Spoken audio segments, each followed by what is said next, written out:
So this DVD is kind of like a stream of consciousness of his whole um, memories of him being a teacher and also how the school system came to be what it was or what it is today. And he starts out talking about how slavery was on its last legs in the South.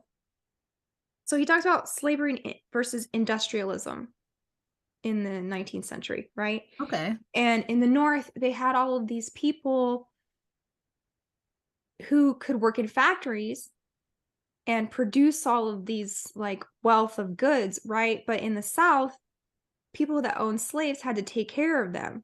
So you had to house them, you had to feed them, you had to give them medical attention, you had to do all of these, extra care steps if you wanted to own slaves. And this is kind of why slavery was already on its way out. And also because Southern women would not stand for it anymore, I was can believe one that. part. Mhm. And so they wanted to shift that like plantation family homestead mentality to everybody working in a factory, Yeah. right? Yes. And so the war of northern aggression was kind of in part having to do with them wanting to switch how we live. Basically, Yeah. they wanted women in the workforce, Yes, they did. not at home. And why pay to keep your slaves if you could just make them flood the marketplace with workers, Super cheap labor. super cheap labor? Yep. Exactly. So Mhm. they needed to Yeah. bring both the husband into the wife into the labor force to drive down the labor costs Yep. and send the kids into childcare. Yes, that's exactly right. And this wasn't only in America. It was consistent with what was going on in Europe and even in Russia. From the mid 1800s to about 1920 when all the suffrage stuff got passed. In fact, one of the big reasons the anti-suffrage women gave for not wanting suffrage was they said, we have the moral high ground because we are not political, so we're not partisan.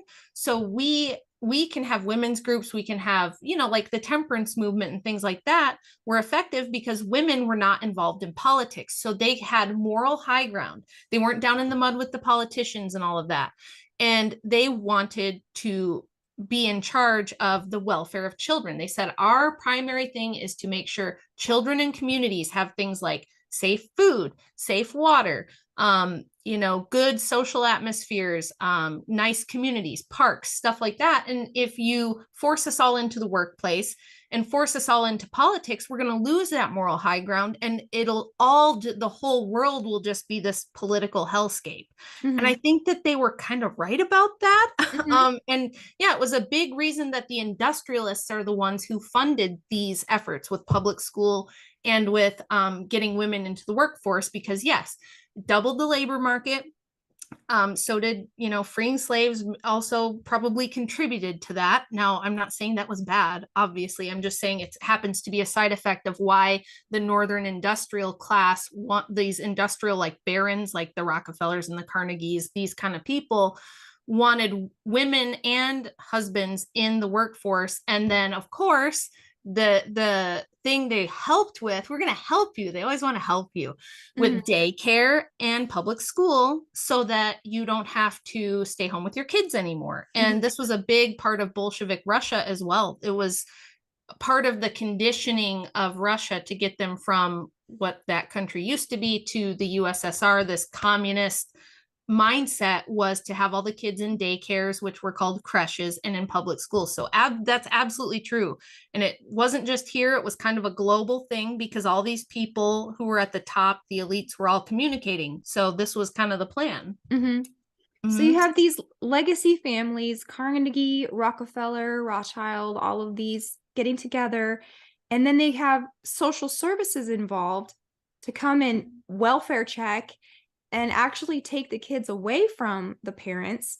And so in this DVD, they recommend you search up Orphan Trains plus Charles Loring Brace.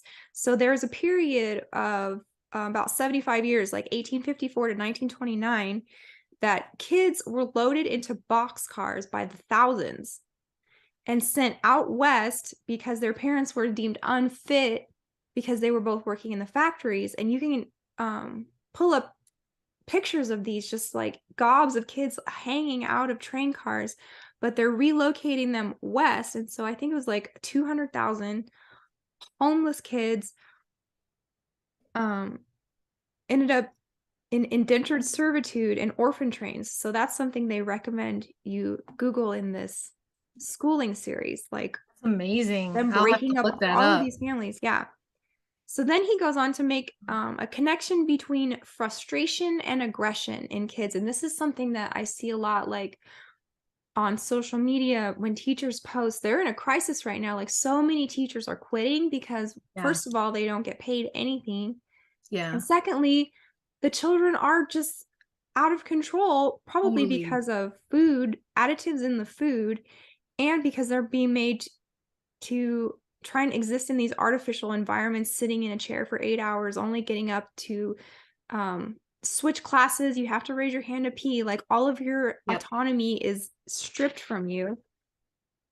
And your law, he talks about law of identity is something that we all have to, self-actualize who we are and our place in the world. And this is taken away because individuality is stifled, right? Yes.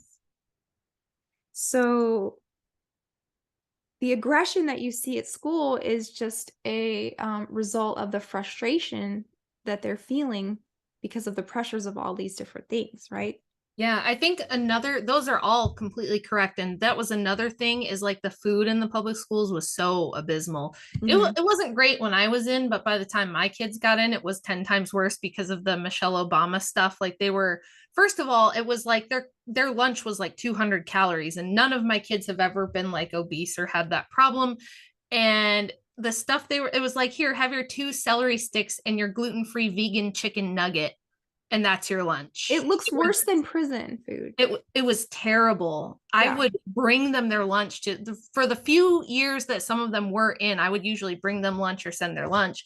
And the other big thing that I don't think we talk about enough is that these kids that you see the viral videos of them acting out and acting completely insane, they are put on a lot of drugs, but also they don't sleep. I know that most of my friends' kids, and even my oldest who insisted she wanted to go to public school, they will have so if you ride the bus, you got to get up at like 5:30, 6 in the morning because the Mm-hmm. bus comes at 7 or Mm-hmm. 7:15 or something like that. You don't get home until 4, 3:30, 4 o'clock.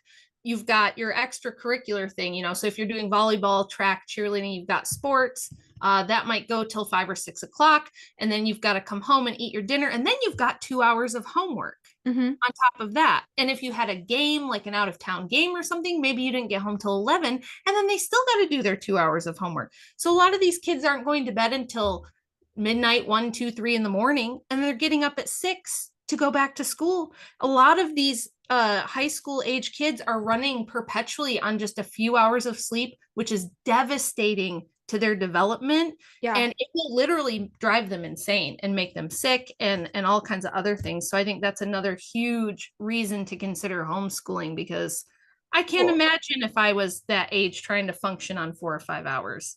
And sleep is so important, even more so to people who are going through puberty. Yes. Yeah. You really do Hormone need balance extra and sleep. everything. I had a Mm-hmm. friend once and he had like twin daughters and he's like, they're so bad. What? Well, they're so disrespectful. Why are they so mean to me? And I said, on Saturday and Sunday, do you make them get up at the same time as when they have to go to school? He's like, yeah, like we're disciplined. We wake up at 6 a.m. and we, start the day or blah, blah, blah. I'm like, just do an experiment. Let them sleep till they wake up on the weekend and see if they're a little nicer. And he comes back like a month later. He's like, you're a genius. I can't believe I have 2 new daughters. I'm like, don't, I told you they just need sleep. So Yes, yeah. it's so overlooked, and it's like we punish them and act like they are bad children because they are so exhausted. And Mhm. then like even me, I remember going when I did show up for the first couple hours of school, if I had to take a test in first or second hour, boy, that was rough. My Mm. brain just wasn't awake yet, and it's like I just think it's insane. We are working high school kids harder than we're working working adults half the time. Yeah. Like all of my mom friends have kids that are in like every sport and every extracurricular, and they just have them permanently in something. Those kids are never home Yeah. and they don't sleep. And it's like, gee, I wonder why they're depressed. I wonder why they have anxiety. I wonder why they can't behave and why they can't pay attention or focus. So, Yeah. So this aggression, and then he talks about how school inhibits the brain functions to make connections. So that's what our brain is supposed to be doing. mhm. Neurons and synapses making little Connection. dugouts and Yeah. connections and stuff. And he's like, school explicitly inhibits that just by the way that it's run. And then he starts talking about skull and bones, Yep. and how if these ways of democracy, how if it's all equal and anybody can come from anywhere and become anything, then why do all of our presidents go to the same schools? Why do all the elite people go to the same Ivy Leagues? Why are they going to private boarding schools and learning different curriculums than public schools? Yep. And so he says, as a result of this, we're incoherent as a nation because our economy depends on constant warfare. And this is where the public schools, like you mentioned, came out of Prussia, Yeah. right? Yep. And training soldiers to obey orders is how we got to this point in school. Yes, exactly. Yep. It was the after the Napoleonic Wars, because Prussia lost badly, and I guess a lot of their soldiers weren't willing to just like run into cannon fire and die needlessly. And so they were like, we got to do something about this. And then this is also the dawn of the industrial age, where they want people who are going to show up to the factory on time and take their lunch at a certain time and get right back to work and things like that. And so that's when the Pavlovian thing with the bells. That's why Mhm. factories and schools at the time were using bells to train everybody. And I remember my kids saying, there's no way, like, there's physically no way we have like 4 minutes between class or 7 minutes between class or some arbitrary weird number. And the school would start at a really weird time. It's like school starts at like 7:55, right? And then it gets out at like 3:21 or Mhm. something. And I Mhm. remember just being like, this is so insane. Nothing works this way in the real world, or at least it shouldn't, but Yeah. for the most part, it doesn't. And they'd be like, there's no possible way, Mom. I've got this class over here at this end of the building. And then by my next class, for me to go back to my locker and switch out my books and everything and get all the way, to the other level on the other side of the school, like I can't physically get there in time. And so I'm getting in trouble because I have to like sprint to class, Yeah. things like that. Yeah. Yeah, it's just really bizarre and nonsensical and not efficient. So, but it does train them. I mean, it definitely trains them to care more about those kinds of things, those arbitrary rules, than am I learning? Am I understanding? Can I think through problems? Can I? Yes. Yeah. Um, he did mention that because of the freedoms that they had when America was first becoming a nation, that there was an explosion of inventions, and they were coming from unexpected places because of the non-establishment. So before we had standardized schooling, people Yes. were way smarter, Yes. more creative, happier, more productive, richer, all of the better things Yeah. before Carnegie and Rockefeller and these like families came along. And then he starts talking about the capitalist families and the corporate economy. He talks about Spinoza, Calvin, and Plato. And so all of these population control techniques coming down from antiquity and then being rolled up into this thing that we call, standardized schooling. And he talks about Darwin, which a lot of people don't know. The Darwins were one of the wealthiest families Yes. in the world at the time. And he said fantastically wealthy. And so the point of the work of evolution and Darwin and all these things is to keep real education for the elite and teach the masses how to behave